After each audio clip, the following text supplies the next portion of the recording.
सवाल मेरा केशव देव जी आप ही से है। सवाल ये कि 24 में क्या है आपकी रणनीति? गठबंधन तो करना होगा क्योंकि सिर्फ 6% ही वोट बैंक है, तो गठबंधन करने के लिए किधर जाएंगे? 24 की तैयारी तमाम दलों ने शुरू कर दी, तो आपने भी कर दी होगी। देखिए, हम छोटी पार्टी के लोग हैं और अभी अपने प्लेटफार्म को तैयार कर रहे हैं। महान दल 14 साल से लगातार हक अधिकार की बात कर रहा है। हम किसी भी दल में जा सकते थे, किसी दल की राजनीति कर सकते थे।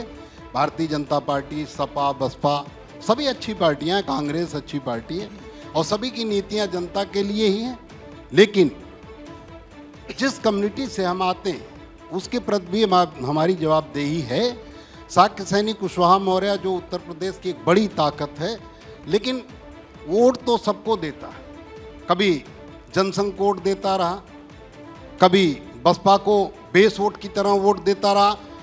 2007 तक जब तक महान दल नहीं बना था, बसपा को बेस वोट की तरह कुशवाहा वोट देता था। और आगरा उसी समय हब कहा जाता था, राजधानी कहा जाता था, आगरा कहा जाता था बसपा की राजधानी। लेकिन जब ये वोट महान दल ने तोड़ा और उसके बाद ये वोट भाजपा ने ले लिया, कुशवाहा समाज का वोट, उस समय से बहुजन समाज पार्टी पनप नहीं पाई। लेकिन सवाल भारतीय जनता पार्टी या बसपा या सपा से हमारी कोई लड़ाई नहीं, लेकिन वोट लेने वाले कभी ये सोचते नहीं कि जिनका हम वोट ले रहे हैं उनको हक अधिकार भले न दे पाएँ, कम दे पाएँ, उन्हें सड़क नाली खड़ंजा न दे पाएँ, उनके बच्चों को अच्छी चिकित्सा न दे पाएँ, अच्छा स्वास्थ्य न दे पाएँ, अच्छा शिक्षा न दे पाएँ, लेकिन कम से कम उनके साथ अन्याय हो तो न्याय तो दे दें। लेकिन उत्तर प्रदेश में भारतीय जनता पार्टी की सरकार बनने के बाद दर्जनों ऐसी घटनाएं हुई, जघन्य घटनाएं हुई, जिनमें पुलिस ने कुशवाहा, शाक्य सैनी, मौर्य समाज के लोगों को पीट पीट कर मार डाला। भारतीय जनता पार्टी की तरफ से चूं भी नहीं कोई करा, कान में तेल डालकर बैठे। आगरा में आज ताज़ा घटना हुई है। आगरा में खैरागढ़ जो बाहुल्य है, 70,000 वोट है कुशवाहा समाज का, वहाँ भारतीय जनता पार्टी के कुशवाहा विधायक भी हैं और भाजपाई कुशवाहा के साथ बलात्कार हुआ और बलात्कार करने वाला आरोपी योगी आदित्यनाथ की बिरादरी का, इसलिए 2 महीने से मुकदमा दर्ज नहीं हो रहा। तो फिर हमारी जवाबदेही बनती है कि नहीं बनती कि हम आवाज़ उठाएं? हम खड़े हैं, हम काम कर रहे हैं। लेकिन गठबंधन की जहां तक आपका सवाल था, गठबंधन हम करेंगे। देखिए, लेकिन आपने कहा ना कि छोटी पार्टी है हम, लेकिन जिस तरीके से ये ताली बजी है, बड़ी बड़ी पार्टी वाले यहाँ से चले गए, एक ताली न बजी उनके लिए, तो मुझे तो लगता है केशव देव मौर्य बहुत ज़मीन पर काम करते हैं और इस वजह से ये इतनी ताली बज रही है। देखिए, महान दल को मजबूत करने का काम वीरेश पांडे जी ने किया। महान दल को कोई जानता नहीं था, केशव देव मौर्य पहचानता कोई नहीं था। हम जमीन पे काम करते थे। लेकिन झांसी में कार्यक्रम में अखिलेश यादव जी के साथ में था, उसमें हमारे एबीपी गंगा के बड़े पत्रकार जो आज प्रमोशन करके यूपी के हेड बन गए, वीरेश पांडे जी ने एक कार्यक्रम किया। हमारे कार्यकर्ताओं को भी पता, अध्यक्ष जी, और अध्यक्ष जी ने आग लगा दिया और उसी समय हमारी पहचान बनी। क्यों भाई, एक बार वीरेश पांडे जी के लिए जोरदार ताली।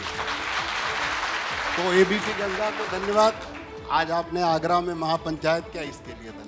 केशव जी, ये आपकी महानता है और बड़कपन है, क्योंकि आप बहुत दिन से ज़मीन पर काम कर रहे हैं। बसपा के साथ भी आपने काम किया, ज़मीन पर काम किया। आप रहने वाले जौनपुर पूर्वांचल के, आके पश्चिम में अपनी पताका को आपने फहराया, कई ज़िलों में आपने लोगों को खड़ा किया और इन इलाकों में, तो ये आपका पराक्रम है और बड़कपन है। लेकिन कुल मिला के मैं ये कह रहा हूँ कि इस बार गठबंधन से टूट गए और वो गठबंधन वाले हैं, और अब उधर जाएंगे कि बीच वाले के पास जाएंगे? देखिए, मैं अगर जाने की बात करूं तो मैं अगर एक तराजू पे तौलूं तो समाजवादी पार्टी की सरकार पिछड़ों की सरकार कही जाती है। पिछड़ी जाति का नेतृत्व अखिलेश यादव जी करते हैं। लेकिन जब उनकी सरकारें थीं तो उन्होंने पिछड़ों के नाम पर यादव को तो दिया, लेकिन शाक्य सैनी कुशवाहा मौर्य अछूता रह गया। उसके घर में बरसात नहीं हुई, विकास की कोई बात नहीं हुई, नौकरी की कोई बात नहीं हुई, स्कूल कॉलेज उसके नहीं खुले। इसलिए हमें किसी से कोई दुश्मनी नहीं। हमारी तो केवल एक मांग है कि चलो विकास कम कर सकते हो करो। भारतीय जनता पार्टी की सरकार है, अगड़ों हिंदुओं का विकास ज़्यादा कर रही करे, लेकिन जब अन्याय हो, बलात्कार जैसे जघन्य अपराध हो, तो जो जिलाधिकारी आगरा का बैठा बचा रहा है, जो पुलिस अधीक्षक बचा रहा है, अब आज मैं इतने बड़े मंच पर कह रहा हूँ और सीना ठोक के कह रहा हूँ कि बलात्कार हुआ है। कई बार वो लड़की, कई बार वो महिला बयान दे चुकी, लेकिन बयान को तोड़ मोड़ कर FIR तक नहीं दर्ज हो रहा है 2 महीना से। कौन बोलेगा? वीरेश पांडे जी नहीं बोलेंगे, बोलेगा कौन? नहीं तो स्वामी प्रसाद मौर्य को बोलना चाहिए, केशव प्रसाद मौर्य को बोलना चाहिए। आपके अध्यक्ष जी में मैंने बताया था, आपको भूल गया। मैंने कहा सब कठपुतली नेता हैं, इनके अंदर ये रिमोट से चलते हैं, इनका मालिक कहेगा तो बोलेंगे, ठीक है, नहीं मालिक बोलेगा तो नहीं बोलेंगे। जवाब लेना भी जरूरी हो जाता है आपकी तमाम बातों का।